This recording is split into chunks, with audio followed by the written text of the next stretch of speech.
عباسی حکومت جو تقریباً 600 سال تک جس نے حکومت تاج پہن کر کے کی، اس کا آخری بادشاہ مستعصم باللہ جو ایسی حکومت کی گدی پر بیٹھا تھا جس میں سورج غروب نہیں ہوتا، یعنی سورج جہاں بھی غروب ہوتا یہ محسوس ہوتا کہ یہ اس کی سرحد سے ملتا ہوا ہے۔ اتنے بڑے عظیم فرما روا بادشاہ کے زمانے میں ہلاکو نے اس عباسی سلطنت پر حملہ کیا، اور شاید آپ کو تاریخ کا وہ حصہ یاد ہو کہ بغداد کی سرزمین پر جس طرح خون بہا اور جس طریقے سے قتل عام ہوا، ان ساری تاریخ میں اس کی نظیر اور مثال نہیں ملتی۔ تمام طرح کے خون اور خرابے کے بعد ہلاکو نے اس مستعصم باللہ کو پکڑ کر جیل میں ڈالا۔ ایک دن گزرا، دوسرے دن گزرا، مستعصم باللہ انسان تھا، اس کو بھوک لگی، اس نے کھانا طلب کیا۔ ہلاکو کے ملازم نے جا کر ہلاکو کے کان تک یہ آواز پہنچائی کہ بادشاہ بھوک سے بے چین ہے، وہ کھانا طلب کر رہا ہے۔ ہلاکو نے ایک تشت منگایا، اس میں کچھ چیزوں کو رکھا اور اس کو کپڑے سے ڈھک دیا۔ ملازم سے کہا کہ جا کر مستعصم باللہ کے سامنے پیش کر دو۔ ملازم لے کر اس تشت کو مستعصم باللہ کے پاس گیا۔ مستعصم باللہ جو بہت بھوکا انسان تھا اور 2 دن سے جس کو کھانا نہیں ملا تھا، اس نے اس تشت کے کپڑے کو جلدی میں اٹھایا، لیکن اس کی حیرت کی انتہا نہ رہی۔ اس تشت میں کھانا نہیں بلکہ ہیرے اور جواہرات رکھے ہوئے تھے۔ مستعصم باللہ ہکا بکا رہ کر نظر کو اوپر اٹھایا تو سامنے ہلاکو کھڑا تھا۔ مستعصم نے کہا کہ ہلاکو، مجھے تو بھوک لگی ہے، کھانے کی چیز چاہیے، میں یہ ہیرے جواہرات کو لے کر کیا کروں گا؟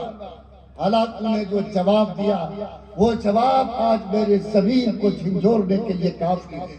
کہا کہ مستعصم باللہ، تم نے اور تمہارے پرکھوں نے اسی پر محنت کی تھی اور اسی کو تجوری میں جمع کرنے کا کام کیا تھا۔ کاش اگر تم اور تمہارے پرکھے ان جواہرات کو جمع کرنے کے بجائے سرحد کی حفاظت اور نگرانی پر دھیان دیتے تو آج ہلاکو کے گھوڑے کا پیر بغداد کی سرزمین کو رونق نہیں سکتا۔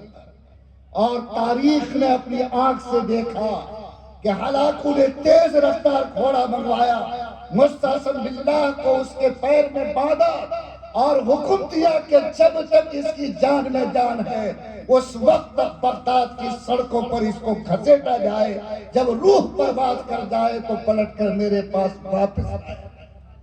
لوگوں، آج بھی تاریخ کچھ یہی آئینہ دکھا رہا ہے۔ حالات کے اشارے کچھ ایسے ہی ہیں۔ جس ملک میں ہم نے 800 سال تک حکومت کی، جب ہمارے اوپر غفلت کی چادر آئی، جب ہم نے اپنے آپ کو اللہ سے توڑ لیا اور اس زمین پر جب ہم عیش و عشرت میں ڈوب گئے تو تاریخ نے وہ بھیانک منظر دیکھا کہ 800 سال تک اس ملک میں اور مغلوں کے ذریعے 250 سال تک اس ملک میں حکومت کرنے والا بہادر شاہ ظفر جو آخری تاجدار تھا، جب انگریزوں کے ذریعے رنگون کے جیل میں قید کیا گیا اور بھوک کی شدت کا احساس ہوا، کھانا طلب کیا، اس کے سامنے بھی تشت پیش ہوا تھا۔ جلدی میں اس نے تشت کا کپڑا اٹھایا، اس میں کھانا نہیں بلکہ اس کے بیٹے کا کٹا ہوا سر تھا جو اس کے سامنے پیش کیا گیا تھا۔ اے لوگوں، تاریخ نے یہ منظر اپنی آنکھوں سے دیکھا۔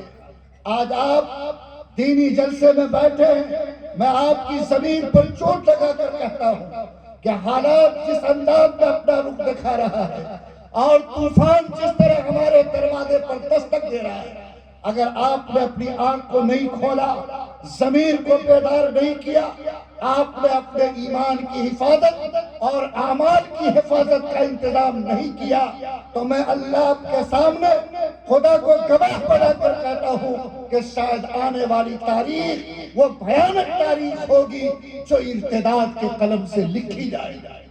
کیا آپ سمجھتے ہیں کہ اس ملک میں ہم رہ کر اگر بغیر اپنے بچوں کے ایمان کی حفاظت کے اور اپنے اعمال اور کردار کی حفاظت کے اپنے آپ کو ایک باشعور مسلمان اور پیشانی پر سجدے کے نشان کے ساتھ زندہ رہیں گے، یہ کبھی ممکن نہیں ہے۔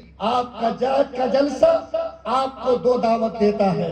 نمبر ایک، اگر واقعتاً ہم مومن ہیں تو ہمیں آج فیصلہ کرنا ہے کہ حفاظ کرام کی توفیق اللہ جس کو دے وہ اپنے بیٹے کو حافظ قرآن بنائے، لیکن ہر مسلمان باپ، ہر مسلمان ماں اس بات کا عہد کر کے اٹھے کہ ہمارے ذمے جیسے نماز فرض ہے ویسے بچوں کے ایمان کی حفاظت بھی فرض ہے، اور بغیر قرآن کو سیکھے، قرآن کو پڑھے، اللہ کو پہچانے، نہ کسی کے اندر ایمان زندہ رہ سکتا، نہ ایمان کی حفاظت ممکن ہو سکتی ہے۔